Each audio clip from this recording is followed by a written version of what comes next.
Živ, ti eno fajn demonstracijo bomo imeli dela tole nedelo.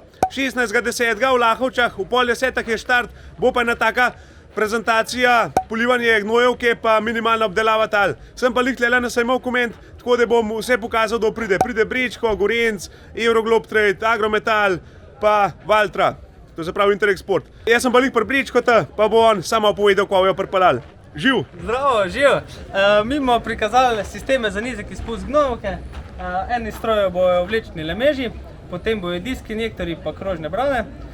Med sabo bomo primerjali, primerjali bomo s klasičnim gnojenjem, pa malo ovrednotili stroškovno primerjavi z klasičnim gnojenjem, pa stroškovno prihranek z mineralnim gnojenjem. Pridite, zanimivo bo. Sem že prišel do Euroglobe Trade, Jure, živ? Živ. Mi bomo pa pripeljali pokazati Atilo.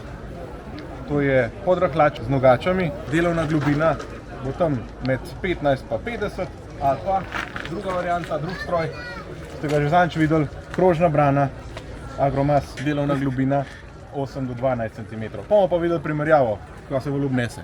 Aha, no evo, to se pravi tola pa tola. Da gremo pa še do Gorenca pogledati, kva bom pripeljal. Agrometala pa ni, bom pa sam pa slike nalepil not, kjer traktorje pridejo.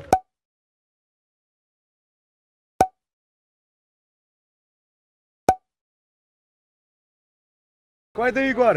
Živ. Kva te vi pripeljali, kaj? Mi pa pripeljamo Gruber, Terasofter, sejalenco, pa Soiler, krožno brano. Tudi bo imela sejalenco, tako da pokažemo minimalno obdelavo tal. Pridete. Še enkrat, to se pravi 16.10. v Lahovčah, bom tlele mapo gor nalepil, v 9:30 je štart, to se pravi prije Gorenc, Agrometal s Kasijem, po Euroglobe Trade Bričko, v Interexport bo kakšno Valtro pripeljal, tako da bo kar zanimiv. Je pa to ena predstavitev gnojenja in minimalna obdelava tal. Ena taka lepa demonstracija po moje za videti. Če pa lih slučajno dež padal, če v slep vreme, bo pa dogodek odpovedan, tako da malo spremljite, če tle gor pisal, da je vse skupaj odpovedan, ampak upajmo, da je lepo. Se vidimo v nedelo, v 9:30 v Lahovčah. Živ!